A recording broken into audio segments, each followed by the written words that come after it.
Arigatos, konnichiwa minasan, and welcome to Oshita Karate.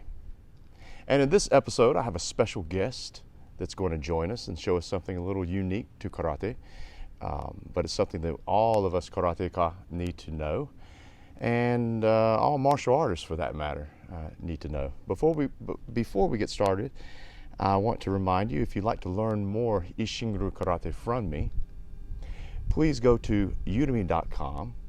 You can type in Oshita Karate, or you can type in my name, John Oshita, and you'll find my courses. And I'll be looking forward to having you as a student. All right, so my special guest today is someone who is a brown belt in Jiujitsu, and I'll let him introduce himself even more. He's also my youngest brother, so I do expect him to refer to me as sir throughout this video. Josh, if you'll please join us, humbly. How are you, ma'am? Very nice to meet you. Same as well. Would you like to tell the folks a little bit about yourself? What's up, guys? I'm honored to be here. It's my brother John. I'm really not a jiu-jitsu I don't know what I am, but I'm going to show you guys some great escapes that I think that you should know. Maybe from a failed position or a position that you dreamed about being in, and how to get out. But I'm going to show you 3 or 4 basic things for you to take away from that'll be very easy. And also, I don't like to talk much about myself, so that's why we're getting straight back into this technique. And the more drilling you do, you are what you eat, man. So let's drill. We'll get to it. Well, first you can tell us all about yourself while you hurt me. We're going to start out with me in a position that I feel like a lot of karateka do not like. And if you're wondering what karateka means, it means a person who studies karate. But I think any human probably would not like to be in this situation. And what's going on, as if you can imagine, something bad has happened in my day or your day, and somehow or another I have ended up in this position. And I've got my opponent who has taken my back. Now we're going to look at this through the lens of maybe competition first. He and I were talking about this earlier, and then we can look at it quickly through the lens of self-defense.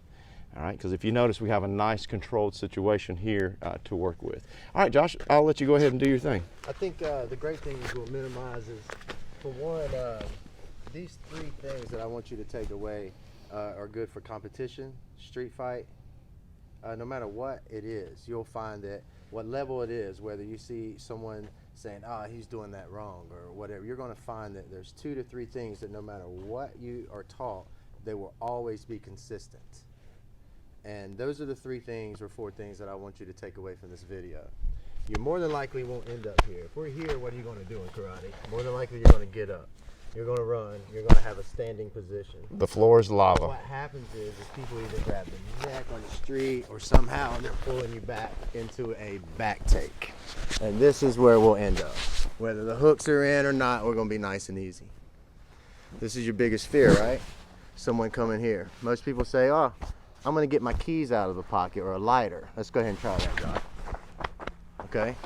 So, or whatever the case may be, this can be very quick. Even if the guy doesn't know what he's doing, or he does, this can be quick. So what we need to do first, when we realize we're in danger, is 3 things, but we're going to simultaneously try to do this. First thing is, we're going to try to tuck our chin to keep maybe this choke from happening so quick. At the same time, we're going to try to block this choke with a hand or something by pulling the choking arm down to keep this from happening, right? Now all of a sudden you can buy some time. Now let's say you got the choking hand and you want to get your key or you want to get your lighter or whatever you're doing. Say you're in a competition. This will buy you time, right? We're talking self-defense. So after these first things we're going to do is we get here, tuck the chin, grab the choking hand immediately. Keep that pressure off, right? Very simple things that can buy you time. Then we're going to see if we can't, if I'm on your back, there's issues here. We're going to try to separate me from your back by putting the ground on your back. First off, let's go back. You can be taught many ways, but if we go to the choking side, this could make things worse for you. The choking side is the arm side. So we're going to try to go to the non-choking side. We'll start over. Boom, tuck the chin, grab the choking hand, down. See if we can put our back to the mat, and we're going to get away. Turn in, strike, whatever you like to do, run. And I noticed we kept the microphone safe. I appreciate that. Those are 3 things that you got to take away. As soon as you're in danger, whether somebody, if you're standing and someone is here, they grab you, chin tuck, grab and choking arm, right? And maybe in judo, we're going over. Maybe in whatever, but guarantee you, consistent things are this. If this doesn't happen, you're in trouble. If the chin doesn't tuck, you're in trouble. Make sure you take those 2 to 3 things away from someone being on your back. Josh, and you'll find that'll give you a lot of time to think, not freak out, and have a moment to think about your position. can we show the students that again, but from a different angle? Absolutely. Maybe from here. Maybe we can try this. So somehow we end up on the back. I'm here. Chin's tucked. I can't get in. Here, microphone here. Can't get into the chin. Right. He's got it nice and tucked. He's got my choking arm grabbing down nice and tight. It's keeping things very difficult for me. Turning in. Beautiful. The more pressure, the better. Beautiful. You like that? I liked it a lot. Very simple old man technique. Josh, I really appreciate you showing us this today. I feel like a lot of karate, we obviously are striking art. We like to, we also like to stand and grapple. We have the transition from standing to ground. Absolutely. And vice versa, just standing up. But I do find that, you know, as they say, a turtle on its back. I think what you showed us today was very valuable. And I've noticed when I was doing it, I felt where you were choking me, I was allowing you to kind of keep that while I worked the rest of my body. And hopefully, if I was doing it right, which I don't think I was, but it takes some practice. But for you guys that do it so well, I got a feeling that while your opponent is handling you up top, they probably have no idea what you're doing down at the bottom, and that you're working them. Arts, you know, it's chess. That's what people fall in love with. You know, I think the people that back in the day, that's what they fell in love with was intelligence. The concept of the chess and the constant. Man, I feel like you did that so well. Your students would only get one more step to the game, man. Can I show you? Absolutely. One more. Absolutely, please. This will be for the black belt jiu-jitsu guys too. All right. Tell me what to do. And so thank you. Doing the same thing. Before we get started, folks, I understand we might be rubbing our mics here. I apologize if there's any muffling, but hey, it's grappling. It's martial arts, not ballet. Shout out to Panda. I'm gonna take your back again. Who knows how we get here, but we're here. Okay, we're gonna do the same technique. Let's see if you remember. We'll come up, take the chin down immediately. Put your shoulders up too, like a turtle. Boom, don't let me in. That's beautiful, how you already sent me to that side. All these things can be done at once. Boom. Now what we're gonna work is as you take your back to the mat, see if you can push this knee. Because I'm gonna try to get up. And that is another little piece of gold.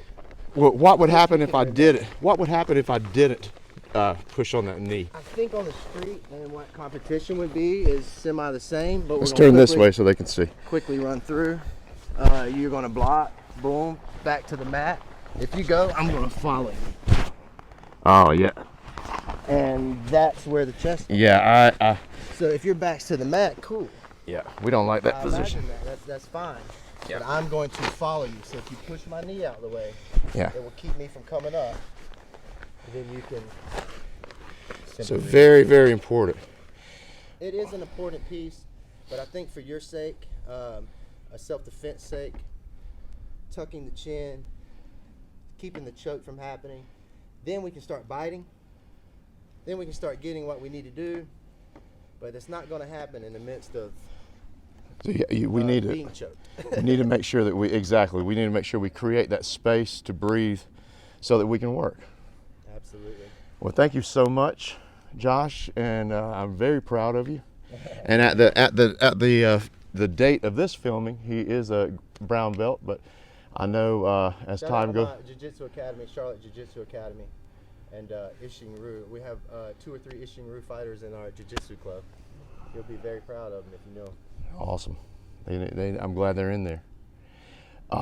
And you, at the date of this video, you're a brown belt, but I know at some time in the future you'll be looking back on this video and going, "Oh, I was so young and cute." You're probably right. All right. Well, thank you.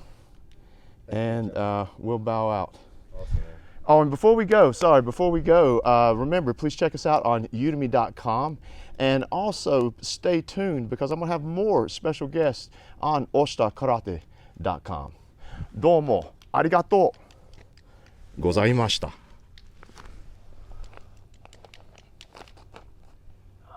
Thank you, John. Thank you, brother.